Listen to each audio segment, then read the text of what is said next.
To please switch off your phone. If you need to come and go during the talk at any point, just please use the rear exit, and there's bathrooms on the second floor just out here. And also just be aware that we're recording this talk as we record all of our talks here at the State Library. It'll be available as a webcast on the SLQ website. So if you have any questions about that, please come and see me afterwards or speak to one of the staff members. So libraries are not traditionally renowned for being fashionable.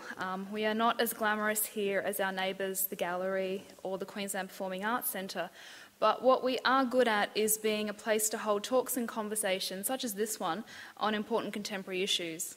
State Library is also a strong supporter of local design through our programs and through the Asia Pacific Design Library, which is just housed here on level 2. And we're the state's archive for documentary heritage, housing an incredible collection of books, art, photography and AV materials. So future generations will be able to access this repository, including tonight's talk, to gain an insight into not only what we wore in 2011, but what concerned the fashion sector and the broader public as well. Which brings me to tonight's topic, industry and autonomy. What is sustainable fashion? Where we'll hear about how the fashion industry is reacting to global environmental concerns. And of course, following our panel discussion, there will be an opportunity for audience questions, and we'll conclude with a vintage market by the best little vintage van in Vegas, just out here on the Queensland Terrace. So I will now hand you over to Allison Kubler, who will tell you a little bit more about the speakers and start our conversation for tonight. Thank you.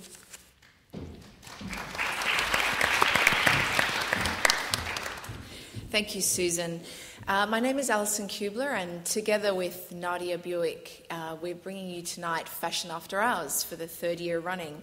Although I must say, everything that is happening tonight and tomorrow night is all due to Nadia, who's put incredible amount of energy into the program for 2011, and we're really thrilled to once again be partnering with the State Library of Queensland. It's my pleasure to introduce our esteemed panel. They've all got fantastic experience within the industry and also have just really engaged individuals on the topic as well. So to start with, I'll introduce Nadia. Nadia is the co-curator, as I said, of Fashion After Hours, but she's an independent fashion curator based in Brisbane. She's currently completing a PhD at Queensland University of Technology, exploring the relationship between fashion, collecting, curating and women. Her latest exhibition is Dreaming of Chanel, which brings to life the garments from the best-selling book by Charlotte Smith, including designers like Pucci, Dior, Hermès, Akira, Vivienne Westwood, and of course Chanel. She's had a horrible time curating it. The exhibition is being held at QUT Art Museum and it opens on Thursday, so don't miss that one. Samantha Hardman is a blogger and designer based in Melbourne. We're really thrilled to have her in Brisbane for this. Her label Bento was born in 2010 from the idea that all fashion didn't have to be throwaway and fashion forward.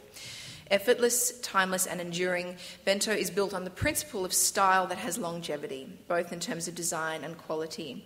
Samantha left a high-paying corporate job to fulfill her dream of starting her own fashion label. Every Bento piece goes from concept to completion within 20 kilometres of their studio in Melbourne. And I just learnt tonight that it's going to be stocked by Kisses in Brisbane. So that's a fantastic thing for all of us Brisbaneites. Tess Curran has been Peppermint Magazine's assistant editor and senior writer since issue 2. Peppermint celebrates eco and ethical style with a fun, fresh, intelligent and positive spin. It was created for the rapidly growing number of consumers who appreciate good design, fashion and creativity, but also care about social and environmental issues and where their clothing comes from. Paula Dunlop is an artist, dressmaker and co-founder of the Stitchery Collective. She recently completed her PhD at the Queensland University of Technology, exploring ethical approaches to fashion design practice. Her work has been exhibited at the QUT Art Museum, Artisan, Craft Victoria and Object Gallery, Sydney. Joshua Jones is the General Manager and buyer for Jean Brown in Fortitude Valley, something of a mecca to Brisbane fashion ladies. Jean Brown is a high-end concept store that stocks international fashion labels from Marni to McQueen. Jean Brown is also home to a rotating series of in-store exhibitions drawn from the Archive, one of the world's largest collections of vintage and antique handbags, an incredibly tiny portion of which is on display here this evening, so you'll get a chance to see that as well. And finally, Alice Payne is a fashion and textile designer currently undertaking doctoral research at Queensland University of Technology. Her research explores the Australian mass market fashion design process in the context of sustainability, with an emphasis on privileging designers' voices. Alice holds honours degrees in visual arts from the University of Sydney and in fashion and textile design from UTS. So I'll hand you over to Nadia to chair the panel. Thanks, Alison. Thank you all so much for being here tonight. We have our work cut out for us. We have sort of quite a complex topic to talk about. And so I think probably the clearest way for me to start tonight is to ask you all to answer this one question that I have, and that is, what does sustainability mean to you? Paula, I'll start with you, because you're next to me. All right. Sustainability, all right. I suppose for me, when I think of sustainability, I think of it on a very personal level, in that I think sustainability concerns having a mindfulness of and a responsibility for your place in the world, and also, I suppose, the part you can play in creating and promoting and maintaining healthy communities, healthy societies, healthy environments. Okay. Sam? For me, sustainability is in and of itself just about the ability for any action or function to be able to continue indefinitely. Mm-hmm. So if it is in any way using up a resource or a function or some sort of unit that can't continue to be used in that way, then it's not sustainable. As far as fashion's concerned, we look at sustainability as having two angles. One is sustainability in design, and the other is sustainability in production. So the way the items are produced, what goes into it, and that sort of thing. Okay. Tess? They've already taken all the good answers. I just say it'd be maintaining life and quality of life for the environment and human beings, and hopefully improving that quality of life as we go on. Alice? I often think of it as a sort of a picture of, the three interlocking circles of people, planet and profit somehow getting some kind of balance where, or the triple bottom line can be in harmony, but perhaps even another picture again of a kind of a sphere of the world, and then within that we have the people living in it, and then within that again we have the economy that we all work with. So we're kind of bound by the finite limits of the planet we live on, and we have to live within those as best we can. Mine, I guess, is, once again, everybody has taken the best. The best of being the last, but the worst of being the last. But I think a bit of what everybody said, it also has to do then with personal beliefs and where you view the world going in the future and how you feel you can impact that. I mean, and then how you can impact on the businesses within your work. I'm assuming we'll talk about later in that it doesn't necessarily have to do with us individually, but then the how far it can grow beyond just fashion, because fashion then is a huge part of the world in so many other aspects. So there's all these bits that come together, and hopefully that has an effect at the end of the day. And for us to have an effect in the meantime means something. Okay, so I mean, I think it's interesting that you've all sort of talked, I guess, beyond fashion. But getting back to this idea of sustainable fashion, do you think that that's actually something that can exist, given that, fashion is so much about constant change and almost defined by a need for change, or at least that's how we perceive it at this moment? Do you think that the term sustainable fashion is actually a paradox? Is that for anyone to answer? Yeah. Jump in. I think it is. I think there's several layers to fashion, and it's what you want to make it. And luckily, fashion is that interesting that we can all make it what we want to make it. I view accessories, and particularly bags, which we'll talk about later, but as something that you can hand on, and therefore there's investment within those pieces. I highly value a basic wardrobe, and then building on that from season to season, and then there's vintage and all those kind of elements. So, I don't think we should feel bad by throwing away certain pieces or passing on certain pieces or however you want to view it. But once again, going back to the beginning, it's being aware of what you're doing and how you're buying into things and your place within that world of fashion. So if you can spend that little bit extra and buy a bag that you'll then hand on, I think that makes a difference in the long run. It makes a difference to people within your lives, I view. Do you think, for you at Jean Brown, do you think that's the mentality of a lot of people who are actually buying luxury pieces, that it is an investment piece, that it's something that they're actually keeping for quite a long time and then perhaps, handing on to someone, and that in a way that's sort of maybe an approach to sustainability that you wouldn't necessarily think, you don't necessarily think luxury brand equals sustainability, but if the person who's buying it has this kind of strong connection to it and sees it as a very valuable item, they're less likely to be discarding it. So do you sort of think that that's the attitude of a lot of people who are buying those pieces? Absolutely. I mean, there's now the thing as well of art and fashion, which I know Allison Kubler does a lot with. There's also that kind of context, so actually valuing the product a lot more. I read something recently on how Karl Lagerfeld's first collection for Chanel is something like 78% of it is still in circulation within the world and will never be landfill, ever. Because it's worth way too much money now. But it just goes to show the people's, I mean, again, of dreaming of Chanel, I think it's... there's a life behind that and there's value behind that, and you want to now pass that on. I mean, you don't... most of us, there are a handful of us, don't buy a $2,000 bag and just discard it and throw it across the room. So you do hold some sort of meaning towards that. I think, unfortunately, most people... The real problem is that most people can't afford the $2,000 bags. Absolutely. I've got cheaper. I will put out there. Okay. I think because we've been used to such fast, cheap fashion for so long, the real cost of fashion needs to be... consumers need to learn the real cost of what they're paying. A T-shirt doesn't cost $10. I mean, that's what they're paying for it. But, to buy less and buy quality items, and obviously the main things we need to look at is how we treat the environment and how we treat human beings, and fashion can never be sustainable without addressing those two elements.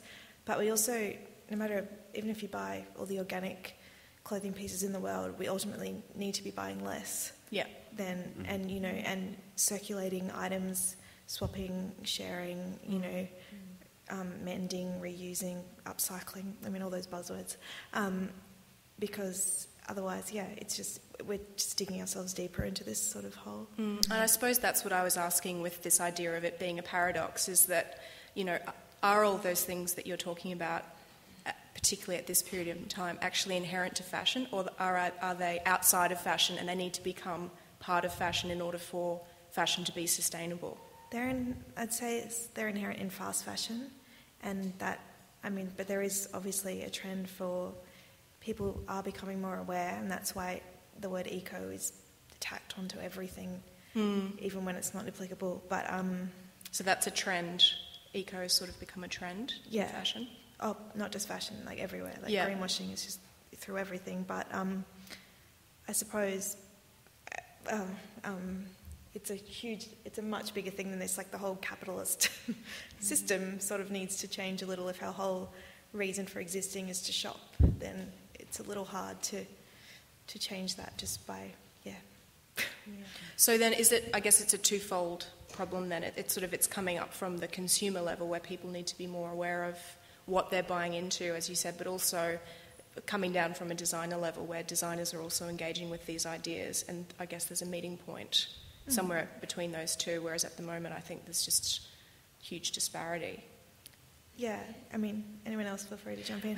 But, brands like H&M doing conscious collections and, other chain stores starting to look at organic and ethical production is a way for it to sort of, come into the mainstream and people to start to realise. Also just telling the stories of makers and what really goes into that skirt or shirt or whatnot. And I think that'll really open people's eyes. But Well, just thinking about in these big sort of macroeconomic picture of capitalism and all that, you think, well, we've had Colorado closed down, we've had Australian retail being apparently the worst it's been since 1962, I think, was in the Australian a few weeks ago. So when we buy less, we have retail declines, our economy suffers in that sense. So we're really faced with a dilemma because the way our economy is fundamentally structured means that we need to consume. So the challenge for the fashion system is to move perhaps more into services, offering services rather than products, than physical products that have this physical effect in landfill and cotton production and so forth. So engaging with fashion in a way that perhaps styling services or clothing libraries where we can borrow and reuse and still kind of playfully engage with the delight of fashion, which is change and dressing up, but without necessarily just having single-use products that we use and then go on. So the cycle which you guys have all spoken about of value cycles of clothing being valorised and revalorised, and it's almost like we need new ways of even economically working within fashion. Do you think that most, I guess this goes for designers and consumers, do you think that most think about, I suppose, the second life of the garment that they're either designing or consuming? What happens to it after they discard it? I don't believe it's within the remit of the standard design process, perhaps, that you would be taught as a student designer and then go on into the fashion industry. I've interviewed quite a number of designers in the course of my research, and one of them said to me, why on earth would a company want to be sustainable? It's against the whole reason they have for being, because they're there to sell products, you know. So this is particularly in the mass market. So the second life perhaps doesn't concern them as much. But it's clearly an important industry in itself. Second-hand clothing it's a $1 billion global market in second-hand clothing, so it is significant. Though I don't think designers necessarily consider it within the design process. I've got clients that do consider it though, in that one particular client always buys amazing pieces of clothing and always puts them in some Vinnie's bin, which is fantastic. But her view on it was when she was studying fashion at TAFE, she couldn't afford to buy designer wear. And so whenever she went to a Vinnie's store and searching through racks on hours on end, she finally found a Dior piece or whatever it was. So she still does that, and she prefers to give it away because it then regains a new life to it, in that person, she's over it. So she may trash it or she may cut it up or whatever else. But by giving it a new life, the longevity of the product remains because that person finds it and treasures it for an extra 5 years, 10 years, or whatever it may be. So I think that's an interesting concept on I was talking about it earlier, but on whether you do give it an extra lifespan by passing clothing on where somebody else may value it a little bit more, or wearing and tearing it until it becomes your pyjamas almost. So which one's better? I don't know if there is one that's better, but I can see there are certain products that get more longevity out of being handed on than they do by keeping them. But the thing that I'm a huge buyer and wearer of vintage. It's almost all that I wear, and I often think about what are the future vintage pieces, because unless you're buying designer, they're a bit scary and that's something that's well made and is culturally valued, and if you come across it in a vintage store or a second-hand store, it will always have currency. But if you're what about all the other stuff, the stuff from you're not going to have vintage mass market clothing. So in 20 years' time, what's vintage going to look like? Are we still going to be valorising the pieces from the 20th century that we do now, 30s, 50s? Or is it, what's going to happen? Is it just going to become obsolete? I think the issue is that there is still the vintage of tomorrow today. It's all the Chanels and Balenciagas and Ballets and Tues. But The issue is that on average the cost of any given garment in fashion is getting cheaper. So in the 1940s, 10% of a household budget was spent on clothing. Now it's more like 4.5%, but we buy 2/3 more than we did in the 40s. And you're right, there's not going to be vintage Supre, but by the same token, yeah, it sounds funny. Even just vintage Supre sounds funny. But I don't think that means that there's not a market now for the sort of stuff that will become vintage. The issue is the size of the market that is the mass stuff is just getting landfilled, and it's not of the sort of fibre construction. For us, we look a lot at the breakdown and the biodegradability of the fibres that we use. So eventually when someone's worn it to death and then given it to Vinnies and, it's become completely threadbare, is it actually going to break down? Or can it be ragged or combusted or whatever in an effective fashion rather than just rotting and polluting? I think the reason though we can still find so much good 50s, 60s stuff now is because it was well made. I mean, yeah, definitely. The Supre stuff, it's made to last 2 washes, and then it's got holes in it, and then it's thrown out, and you can buy another one for $5, and that's the easy mentality. But what Alice was talking about before, which I think is a really exciting way forward for fashion and retail, is things like clothing libraries or renting clothing, or imagine just going in and be able to pay a small amount for something amazing that you can wear to an event and then return it. And I think because that's a lot of the way we shop anyway, impulse buying, wearing something once and putting it in the back of our wardrobes. And there's a lot of this is sort of an area I'm really interested in, a lot of these collaborative consumption sort of ideas, but there's ways for brands to build loyalty instead of making things to be disposed of, actually making products to last, offering upgrade services, offering styling and restyling.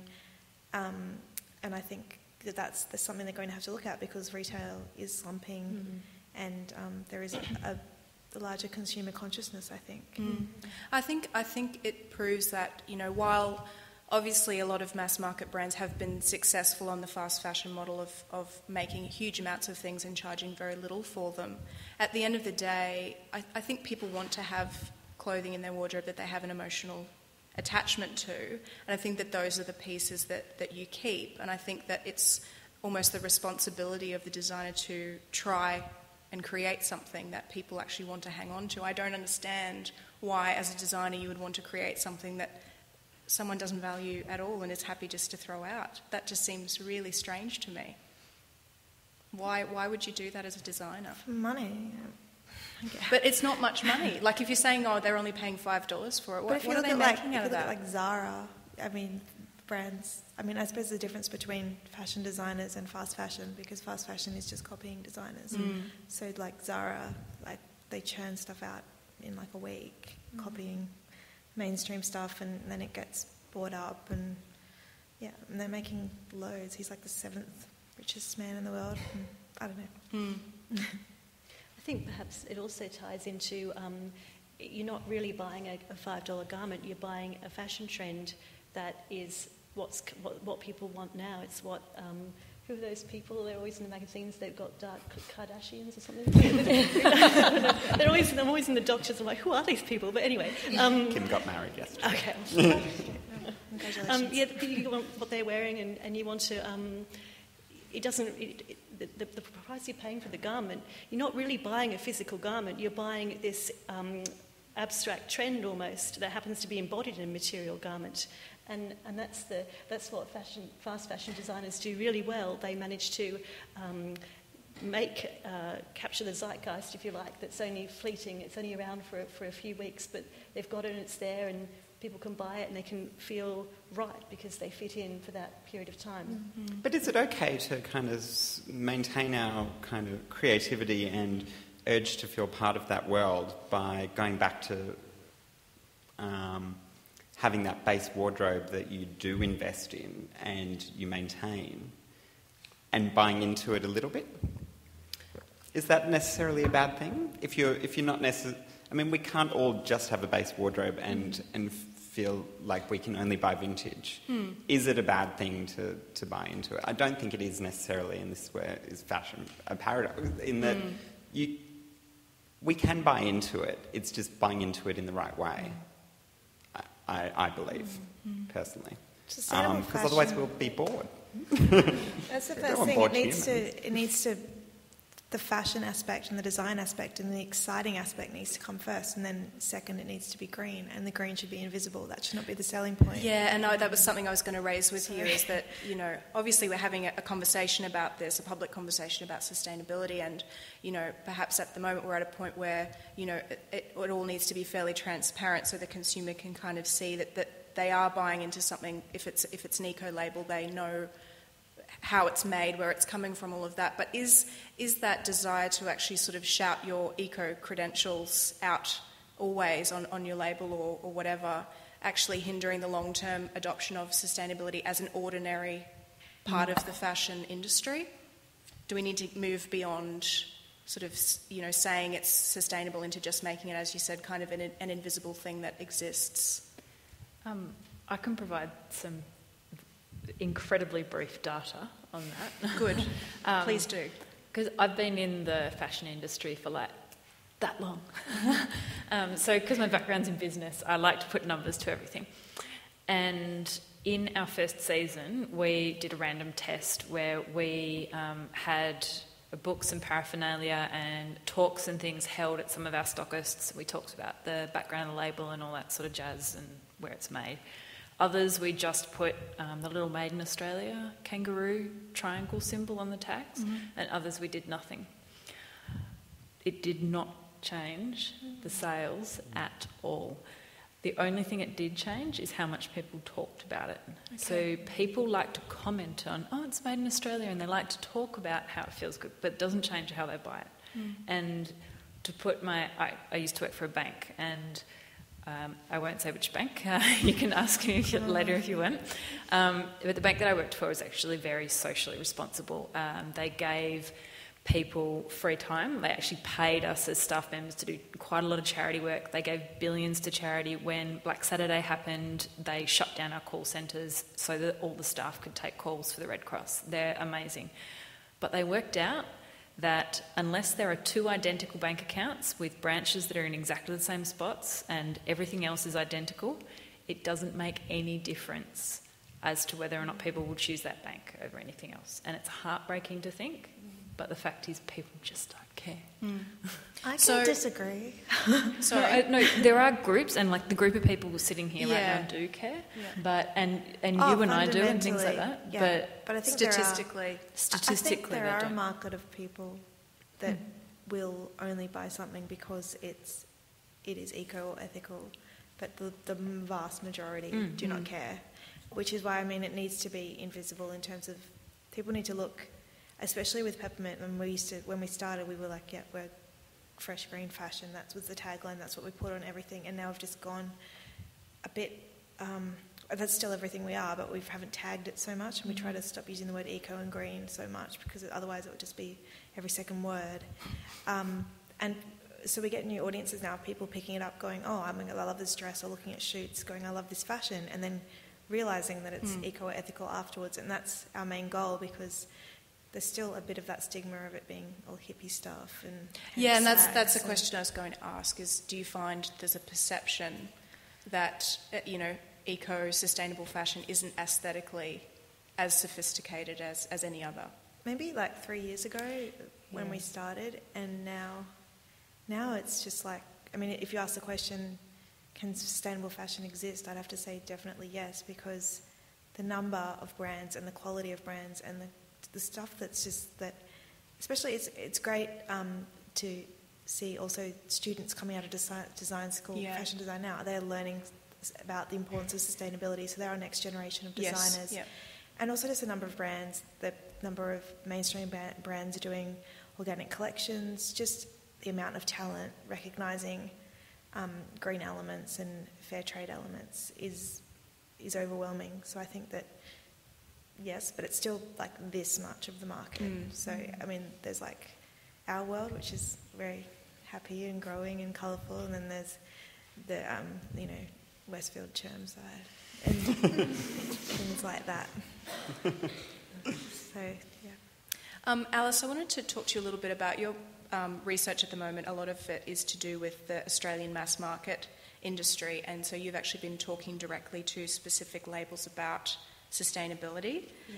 And I wonder if you could maybe share just some of the responses that you've had from that industry in those discussions. Sure. Well, I've interviewed 18 mass market designers and product developers across 3 big Australian companies, and I guess the mass market's the kind of the big bad guy in the conversation. They're the ones that, the Supres and the SESs, the disposable fast fashion and so forth. I found designers, many of them, to be quite conflicted about their role in the industry. As I was saying earlier, one designer said to me, she's a fast fashion designer, and she said her friends would say to her, "What you do is wrong," and she'd say, "I know, but I've got to pay the bills," and I think that's the dilemma of the mass market. It generates a lot of jobs for a lot of people, and but then it has this really difficult environmental and social effects by, as Tess said, the cost of a garment, you might pay $5, but really there's a much higher cost to the people who made it and to the waterways that are polluted by the cotton growing and so forth. But I've had some fascinating conversations with designers who really had a strong commitment in themselves, and were doing little things within their daily process to perhaps make a difference, even if it was just looking very carefully at all their stock keeping units and reducing the number of stock keeping units so that each collection was actually more focused and there was less stuff on the shelf. It actually had more thought go into it and so forth. And these little, I guess, more nuanced approaches kind of excited me. Designers who were working within the scope that they had to make a difference, even in a small way.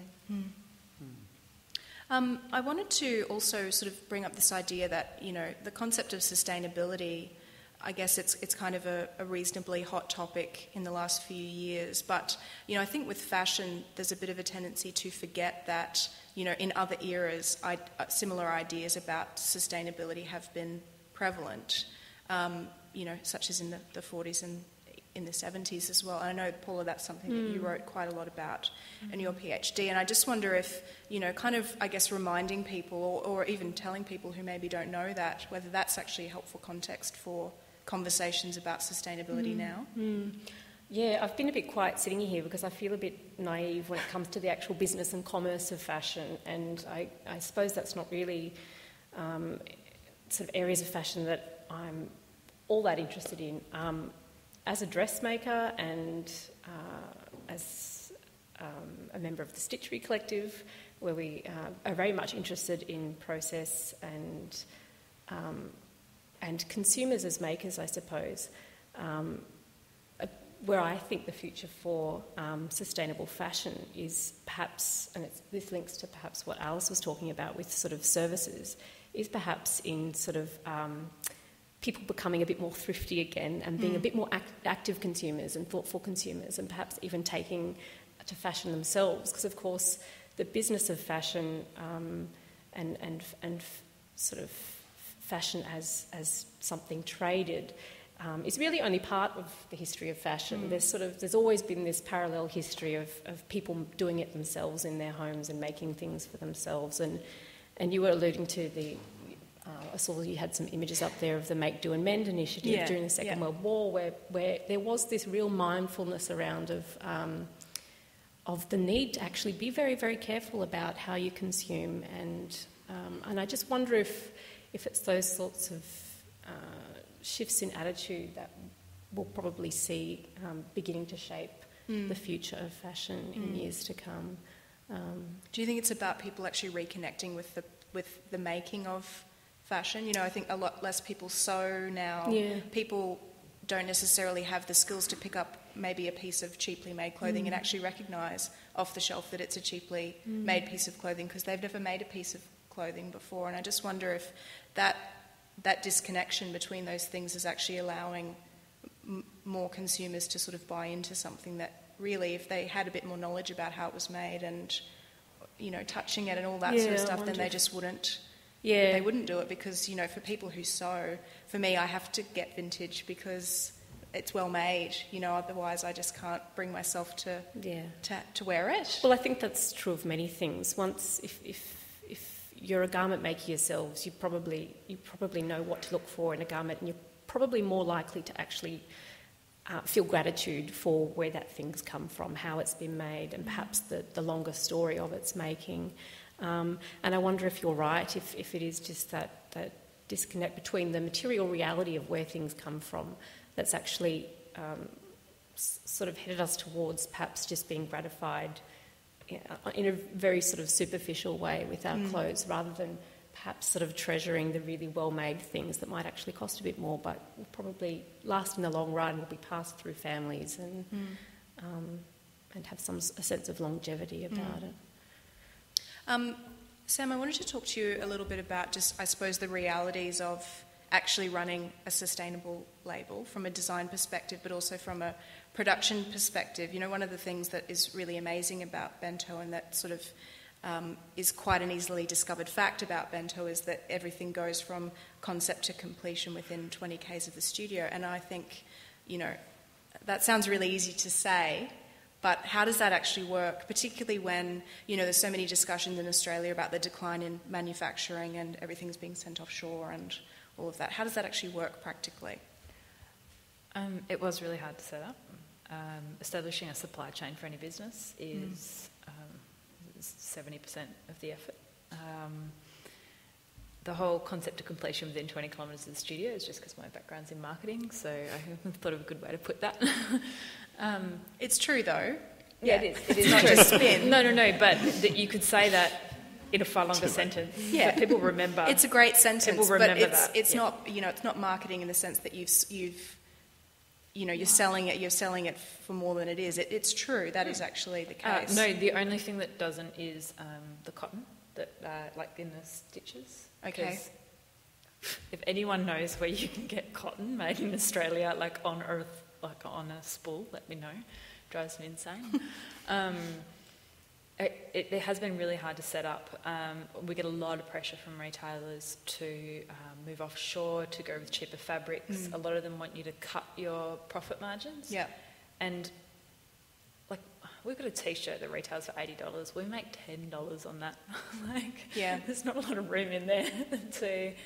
And $80 for a T-shirt probably seems outrageous. A lot, but when you break that down and realise that, it's not because you're ferreting all that extra money away, it's because that's actually the price of doing it the way that you are. And it's not just the cost of doing it the way you are, it is the cost of doing it the way you are. Let me rephrase that. If every time you look at something in a store, half of that, generally, at least, is going to the retailer themselves to pay the staff and the rent and everything else. So they're actually not making half of it. That's just their allocation. A quarter of it is generally what went to the manufacturer, and that will include making it, superannuation, fair pay, all that sort of jazz. The other quarter is the designers, but that quarter has to account for shipment, grading, so when you take a pattern and then put it into multiple sizes, the actual design process, sampling it, photographing it, so that it could end up in that store in the first place. Even though we technically make $10 on that T-shirt, I can tell you that T-shirt lost us about $1,200 the first season it was made. Just to have it made in the first place. Just to have it made in the first place, because by the time you get it photographed, sampled, trialled, take it around to a whole bunch of stores to go and show to buyers who don't buy and all that sort of jazz. I choose not to look at the finances too closely on those. I just know that one off the top of my head. But even then, like, the fabric itself costs about $4.50 a metre for the cotton, and that's made in Australia. But then we didn't, even if the fabric was grown in Australia, the cotton was grown here, it was grown internationally, how much did the person that actually picked that get paid? What sort of hours did they have to work? When you start looking at that, you can do your head in. So our thinking has been, we'll do everything we possibly can at every stage, but try not to get too caught up, because you could spend seriously a lifetime trying to investigate the history of a single piece of fabric. It's better to be commercially viable and then each season take more steps in the direction of a more sustainable future than it is to go under chasing a pipe dream. Mm-hmm. So I'm interested then, this might be a really tricky question for you to answer, but you were saying earlier about, research into labelling, etc., and it actually not making any difference in terms of people who are buying it. I know that you've developed the label about the 20-kilometre radius and all that sort of thing. If it doesn't make any difference, why do it? Two reasons. One, and I say this with every piece of respect for the body, Ethical Clothing Australia charge in order for you to use their labelling. It's not a one-off charge, it's a charge every year, and that can go into the tens of thousands of dollars a year, depending upon the size of the label. I have great respect for Ethical Clothing Australia. I love what they're doing. I'm speaking at a thing for them next week. I think what they're doing is really important, particularly when it comes to labels like Q and Veronica Main that are much more mass than my label. But I'm fundamentally of the belief that you shouldn't have to pay to say you're doing the right thing.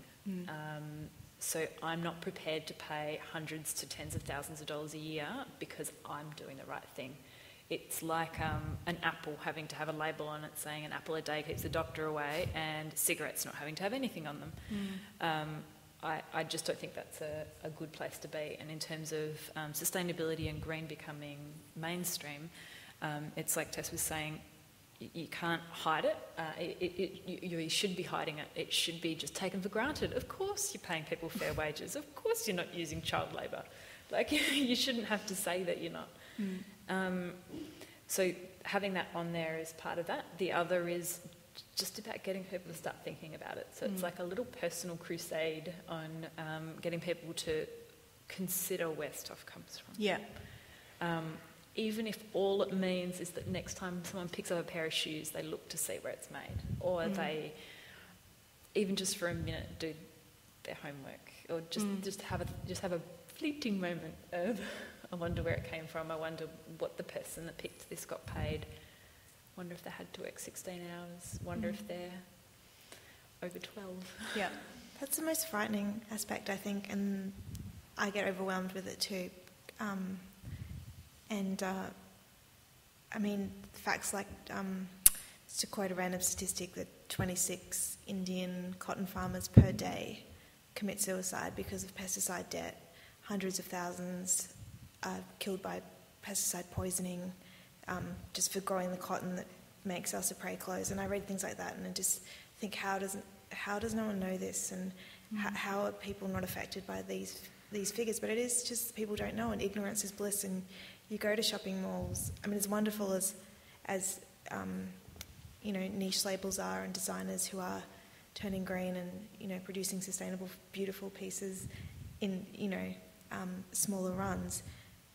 It's that real mall mentality that needs to change, and that's the scariest part for me. It really, really upsets me. I interviewed a sweatshop worker recently, and just her saying that that how we just don't think about whose hands actually sewed that, and those sorts of aspects. And so to me, the human side of it, the unsustainable human side of it, and poverty creates environmental problems, all that sort of thing, but is the most upsetting. And perhaps, perhaps the way to actually educate people in a way that changes their practices is to actually relate to it on a human level rather than an environmental, statistical kind of level, to actually have more of that. As we were talking about before, that emotional connection is something that I think is really, that's what interests me about clothing. That's why I work with clothing as a curator, is because people have emotional connections to clothing that surpass almost any other object that we interact with on a day-to-day basis. And I think that unique quality about clothing is also the way that we could potentially educate people about, how clothing is made, how it could be made differently. I think it's educating within, though, as well, to start with, that's part of the issue. It's kind of that twofold, going back to that twofold thing. Yeah, I think I know that Macy's in the States has just changed all of their coat hangers to a black matte coat hanger because they go through 300,000 coat hangers a year. And the clear plastic ones that they've had for 50 years actually cost more to make. They're more polluting to make a clear hanger. And they're now saving money by doing black hangers. They've now changed all their lights, so they're saving money by having eco-energy. Levi jeans are saving 16 million tonnes of water each season by a new denim that they're doing that's an eco-wash, so they don't need to wash their denim as many times. So therefore, by big businesses saving money, then consumers don't need to think about it yet. Yeah. Which, if it starts there, then you can slowly get to consumers. You can't get to consumers the other way around, I don't think. Not on a mass You need to have somebody scale. like Bento do it. Yeah, exactly. Yeah. Especially on mass scale. Yeah. See, for me, in an ideal world, people would want Bento because I pour my heart and soul into it and they love it. Yeah. I have customers that buy one thing at the beginning of the season and then 6 weeks later come back and buy that same one thing in every other colour because they've had 6 weeks worth of touching it and wearing it and they realise the difference. Yeah. And I would love for people just to be able to buy those things and it to be a happy coincidence that it's good and not buying it for that reason. Yeah, and that's what it needs to come down to as well sometimes. I think, at the moment, just, watching the news and, listening to some of the political discussions that are going on, there is a huge talk at the moment because of the carbon tax about environmental concerns and climate change. But fashion, in the realm of the news, fashion doesn't come up as part of that debate. But the fashion industry is such a huge industry. It's a very, very wasteful industry. It's something that we're all, in one way or another, involved with. Why doesn't fashion ever get brought up? Because can you imagine the news report? People are upset because they'll have to pay $8 for a pair of socks. It doesn't have the same impact as, mining workers losing jobs. Because people think fashion is unimportant? One, because the people that it is making an impact to, it might be doubling the price of fast fashion, but it's still nothing. Like the $5 for a t-shirt becomes $10. But people losing their jobs and livelihoods and pictures of families with little kids, that sells from a media perspective. It's all working families and the price of milk and bread and electricity, and fashion's seen as a luxury and flimsy, and so I suppose, exactly what I don't think people have Sam said. a right to complain almost about it either. And maybe people don't even think about it. They just assume it'll still be cheap when they go to get. Yeah, I think that's and probably it true. probably will be. Yeah. Yeah. Okay, well, we've actually been talking for nearly an hour. So what I might do just before we finish is, Josh, seeing as you've gone to the trouble of bringing in some beautiful, beautiful pieces from the Jean Brown Archive, which just happens to be one of the biggest private collections of handbags in the world, could you maybe talk a little bit about some of the pieces, and also perhaps just talk a little bit about why the archive exists, I suppose, in a high-end fashion store? Why do you have an antique collection that gets exhibited? Well, when Amber Long, the store owner, started the store, she came upon this collection that another lady had started and loved the idea of investing, so what we were talking about earlier. And so that's where it kind of started, and then it has continued. Amber's continued with, from a historical point of view to relating to clients about why you should be buying something within our store as well. So that's why it's there. And it is a really interesting... So I just tried to bring some bits along tonight that have similar characteristics to them. So, for example, this one is a London bag that is on sale in the store at the moment, if anybody wants to buy it. Shameless. I know. But it's an amazing lambskin handbag, and it is expensive, but it's very well made. We bought 2, and there's only a handful of stockists in Lomvin in Australia, and from the other stockists that are in Australia, I know the only 2 that we got in are the only 2 in Australia, so it makes it original, it makes it different as well. Yeah. And this bag that it's sitting next to is from the 1880s, and it was a day bag, and it's also got a Bakelite finish, which is very similar. It's amazing how similar the They're colour so of the leather similar, and everything is. It's incredible. Yeah, So I guess it kind of acts like a bit of a history lesson in a way to your clients about, I suppose, the longevity of these items, but also, you know, what a classic piece looks like and Absolutely. how it retains that quality. And I mean, and again, classic is to what it is to you, in that, I mean, some of these pieces aren't for everybody, and but it is buying it and something, again, going back to the beginning of what fashion means to you and investing within that, within your life, and what it, like, I hope that my nieces and nephews and godchildren love the bags that I've collected. Otherwise, they're not getting them. Because they do mean something to me, and they're part of my life, and they do get dirty, and that's okay. But and these aren't all in perfect condition either. I mean, the archive has and they've all had lives. You know, it's also about conveying lives. the lives that they've all lived. Yeah. And some are, and I mean, all the vintage ones aren't necessarily designer pieces either. We're not saying that at all. A lot of them aren't. A lot of handmade. A lot of. I mean, it's interesting as well. Nadia has done an exhibition that's in store at the moment with surrealism and handbags, and there's an interesting Schiaparelli piece that's quite amazing, and it was made in Italy and in the 1960s, I think. I think it was the 50s. 50s, and it's quite a beautiful piece. And then there's also the chain store version that kind of came out a few years later. So it's interesting, the cycle of fashion. Yeah. But that's still an amazing piece, and somebody took care of it because that's what they could afford and love. Yeah. So that's where I don't necessarily agree that all high fashion needs to be disposable. Yeah. You just need to be careful on what it means to you and how you buy into it. Yeah. So, feel free to have a look. This is an Alexander McQueen and a bag from the 20s, I think, that one. Thank you. 20s, with floral motifs. This is a Christian Louboutin bag, and then a 1920s dance purse. So, I mean, they've both got a bit of sparkle on them to an extent. They're both a bit shiny. And I just thought it's almost like this bag can extend, so it's a modern discotheque bag. And then I did just bring this one along just to show the longevity of some product, in that this one's from 1850s, and it's a traditional Chinese medicine bag. So if you don't mind, I sound like a Nazi here, but not touching them. But do feel free to get as close as you can and sniff that one, because the medicine that's still in it is the cedar, or there's something in it. It's amazing. And the product, the fabric's amazing. I mean, it would have been handmade product, probably within the same city that it was made of.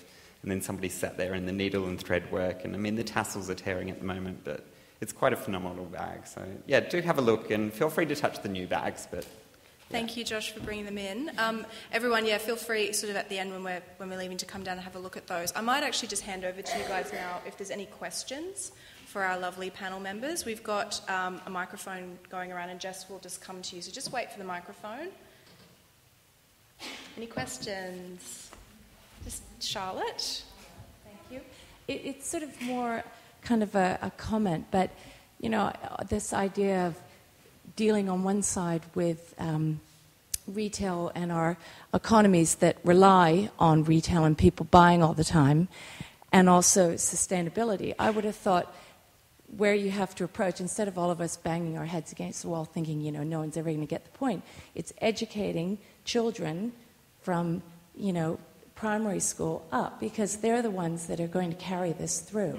And I would have thought, for them, it just becomes a way of life, so that they can learn to mix, if Supre is still going, a Supre with something that came from their mother, with something that they've bought that's really quite expensive. And that idea of just learning from day one, because we're all ingrained with the way we shop and the way the economies go around the world is all it just can't change overnight. So it's just starting slowly and just feeling that at least we're starting with people or generations that will carry on in the future. And Tez, I think that's what you were saying about, design education too, is even now as we speak, Paula and I have both sort of, and Alice too, at QUT, just in terms of the way that the fashion degree course has changed, even in the time of you going through and doing your PhD. I've heard you talk about when you first started and kind of being, the one who wanted to do, sustainable stuff and have to find fabrics and things and kind of being the odd one out. And now that's actually part of, you're teaching people that's actually part of the education now. So even sort of knowing that people who are graduating and going out to design things are at least aware of those things, whereas, before maybe not so much. So I think even, I agree with you with sort of a younger education, but also just the people who are actually making the stuff are getting that education too. Any other questions? I guess as a consumer, what type of materials would you recommend that I look for when buying products? And secondly, do you look for sometimes synthetic materials over man-made, synthetic materials over naturally occurring ones because it's putting less pressure on the environment and land clearing? I've heard when it comes to actually, say, recycling garments, that a lot of the mills that do recycle fibres can only do it if the garment is made out is 100% cotton or 100% polyester. So I suppose thinking about the end life of your garment, if we do end up recycling clothes a lot more, perhaps a good idea is to stick to just 100% fibres rather than blends, if that makes sense. So I've also read that polyester is actually the best because theoretically it gets better as it's recycled. Polyester's number one, but then 100% is always the best. And often the synthetics, it's this funny thing about sustainability. You can come at it from a million different angles, and everyone has sort of their own priorities, their own sort of ethics, I suppose, that guides their buying. Where on one hand, someone might hate synthetics because they see it as not a natural fibre, but then on the other hand, synthetics generally last a lot longer than natural fibres. So if you're thinking about the longevity of the garment and perhaps the life it has, beyond you, sometimes synthetics might be the way to go. It's a tricky question to answer because it's so personal. I'd also add that the care of a garment's really important. To use the figure that we were talking about beforehand, 80% of the environmental impact of a garment is actually made after the point of sale. So a lot of where it came from, all that sort of stuff, makes very little difference in the life of the product because if you get rid of it within 2 wears and just chuck it in the garbage, then that's going to have a far bigger environmental impact than where it came from. So are you looking at the detergent that you use, how you wash it, if you wash it in cold water or warm water, if you dry clean, all those sorts of things not only impact on the lifespan of the garment, but make far bigger impact longer term, which is why none of our things are dry clean. Yeah. Been talking to Tulia. More questions? Is sustainable fashion quite hard to get into? Like, there being not that many options that you can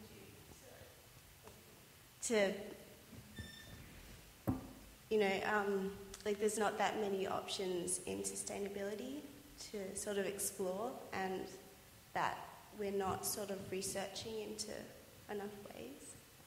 Do you mean as a consumer or as a designer? As a designer, and how everything's quite expensive as well. I'm not a designer, so... Yeah, Paula, do you want to have a stab at that one?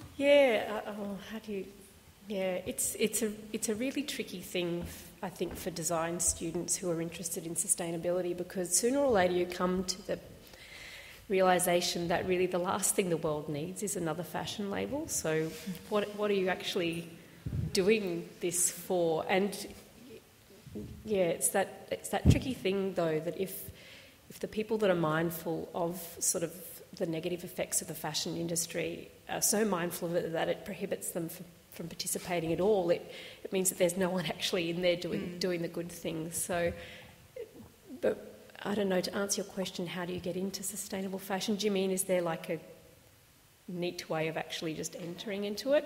I would say no.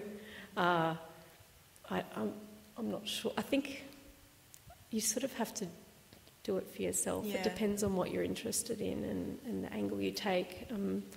Certainly for me, it comes back to wanting to be involved in the education and re-education of people. So that's part of the reasons why myself and a few others actually founded the Stitchery Collective, because we're interested in sustainable fashion, but at the same time not necessarily in creating labels and making things for sale, but rather in the service of teaching people how they could perhaps do it for themselves. But I suppose... I think it's definitely the right time, because it's for sustainable fashion in terms of consumer interest in it, but that doesn't mean it's going to be easy, even though the prices of the fabrics might be getting cheaper. Like Sam was explaining, having a sustainable label, you've got to be prepared to make the sacrifices in that it will be a lot more expensive to operate, to do things the ethical way and to buy high quality fabrics and textiles. It's a lot more expensive, but that will reward you in the end, and when you have a good collection, you should email me. We've got another store that has our past season stock, and it's also got emerging designers, mostly Queensland based, and Called the Tribune in Arthur Street. And there's some interesting, I mean, depending on what you want to do in fashion, I mean, there's jewellery designers in there, there's clothing designers, there's handbag designers, so depending on what you're interested in, and I'm not saying all of them are eco-friendly at all, but there's a lot of people doing upcycling in there. There's a lot of people recycling vintage clothing and making that into something new. So, I mean, if you wanted to study fashion, then obviously QUT and MSIT are fantastic, and through that your teachers will guide you into wherever they can. But there are little things, like there's a girl that cuts pictures out of children's books and then dips them in resin, and so she's upcycling the old children's books, and they're these beautiful brooches, and they're $40. I mean, they're a really good price point. And the interesting thing with that store is that a lot of the consumers that come there are looking for something individual. So we may have a handbag that's reduced from $2,000 to $100, but most clients are coming in there and paying $295 for a top of a designer they've never heard, because it's different and it's interesting. So there is a market out there, it's just a tricky market. And you're not going to get rich overnight from it, generally speaking. So it just takes longer. It's an education process again. You're really not going to get rich overnight doing it. No one makes fashion work for in a general, bank you're if you not want to getting get rich overnight, I think. Hi. Yes. One of the panellists mentioned before that formerly eco-clothes meant ugly clothes. So, were sort of synonymous with hemp fisherman pants or something like that. Not that I have anything necessarily against hemp fisherman pants. But one of the panellists mentioned that, maybe that was the case 3 years ago. So I wonder what happened there. Did the eco-clothes become more fashionable, or did the high fashion labels become more eco-conscious, or both? And what precipitated that? I think, was that me? I don't know if it's exactly 3 years ago, but I just think that a number of things, I suppose, celebrities sort of getting on board, creating or being ambassadors for green ranges, and that all filters through the media. A lot more consumer awareness and acceptance, not just going, oh, anything made of hemp or something organic does equate to, hemp fisherman pants. Hemp's actually a beautiful fabric. Yeah. But it's really soft and breathable.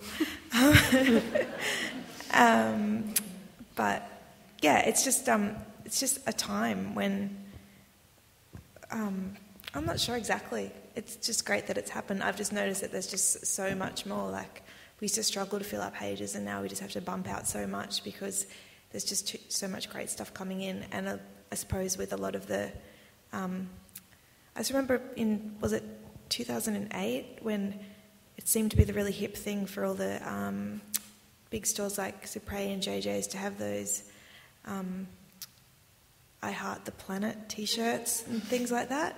Or it was this really strange, and Girlfriend magazine was all like, oh yeah, green, and I don't know, something, it went away. It was the green is the new black was the slogan. That's right. For like a whole year, I think 2007, 2008, and that went, but something did change, I think, and it's from many levels. Anyone else want to add? Oh, I'd agree completely. I think it was around 2008 that you had a whole raft of fashion shoots and so on, and the fashion system is just wonderful at sort of jumping on, I guess, what the zeitgeist is feeling. People do have these real concerns, and the fashion industry will go, yeah, that's it, and they'll transform it into a cute slogan T-shirt. But I think, as Tess said, I think that there has been a shift more broadly. And they'll continue to be, yeah.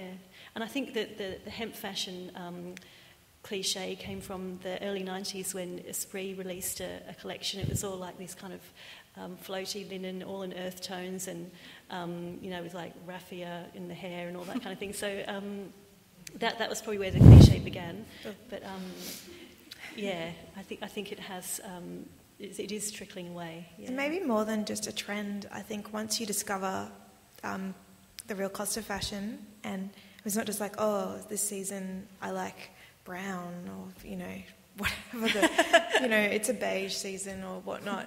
It's discovering the human and environmental costs, and then that's changing a way of life. So that's not just a trend that's going to suddenly flip back in the other direction. So I think maybe we have this small market that's just building and building and building, and they're not. I couldn't even think of going back to just going blindly into a chain store and not thinking about that garment, even though it's so easy to just go to fashion malls and there's bright lights and loud music and everything's super cheap, and it's no effort to, I see why it's so easy, and I'm a bit jealous of when I was young and ignorant. If I could add something else to that, we have worldwide, we have fibre prices rising and cost of manufacturing in China, so we probably are seeing a time when clothing has never been so cheap, and it probably won't be as cheap again because there's external resource pressures. I think things will shift further through necessity because it simply won't be possible to manufacture clothing as cheaply as it has been, in my view anyway. And we won't go into all the broader cultural elements, but it's all come up in line with vintage being super hip again, through through celebrity culture, but especially in Australia through like the rise of Frankie and to a lesser extent Peppermint, and just that whole aesthetic of, and now wearing exclusive vintage pieces is the new cool rather than wearing branded clothes, and you see that right down. What I find most interesting is when I was in high school, to be cool, you had to wear everything from like City Beach with like Roxy and Billabong written across it, and now the younger girls are dressing in like pseudo vintage clothing, like it's JJ's 90s. The 90s aesthetic, all the yeah, stuff but it's made by JJ's and Supre who are Paula doing. and I have been talking about and that it's too. just so they made a dress, real 90s, like. But they don't know that it's from the 90s. Alternative, they don't. They just think it's from JJ's. They look a lot cooler than we did, but yeah, it's funny. I think it's compulsory to have those cut off denim shorts, but. Anyway. Could talk about that for a long time, yeah. I think there was a question down the front. If there's still a mic floating around, might just finish with one last question. Kind of got off on a tangent there.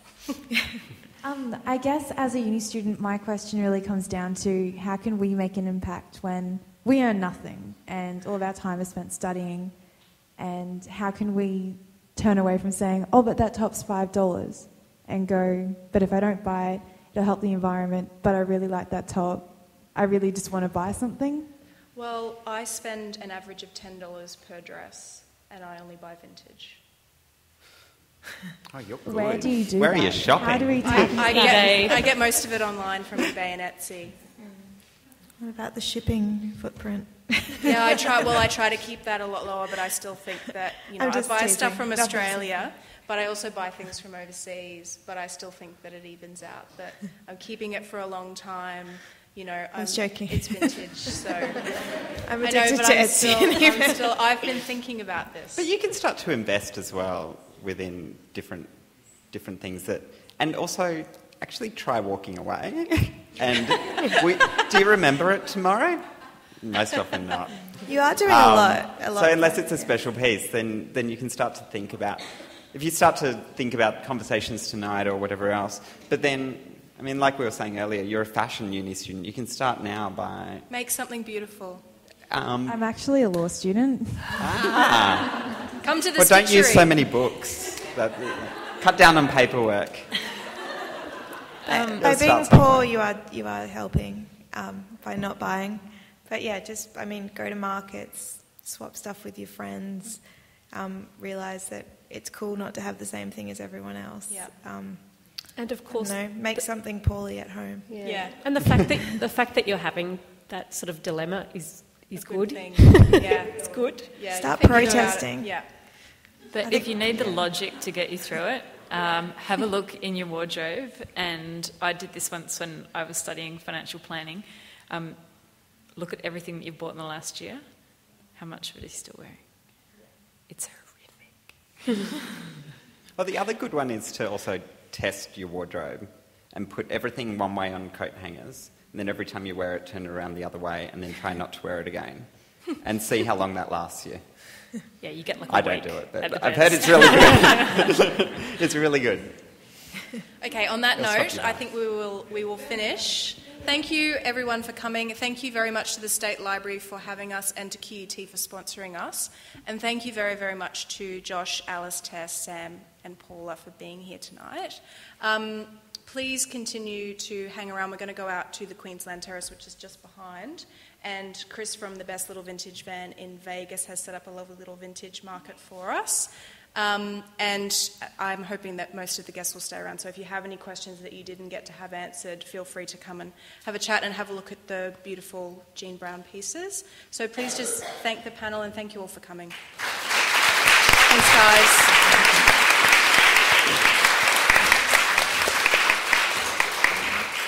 Thank you again, and thank you to our speakers for sharing your time and your expertise, our sponsors, QUT and Mercedes-Benz Fashion Festival, and of course, Allison and Nadia for making it all happen.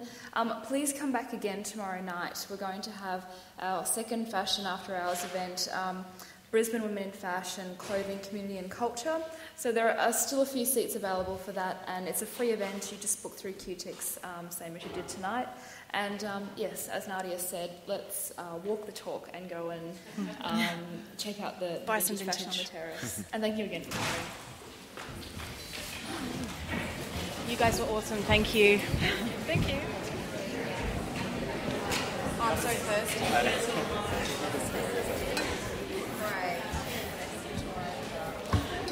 Oh, sorry, no. You don't happen to have a business card on you, do you? No, I just realised.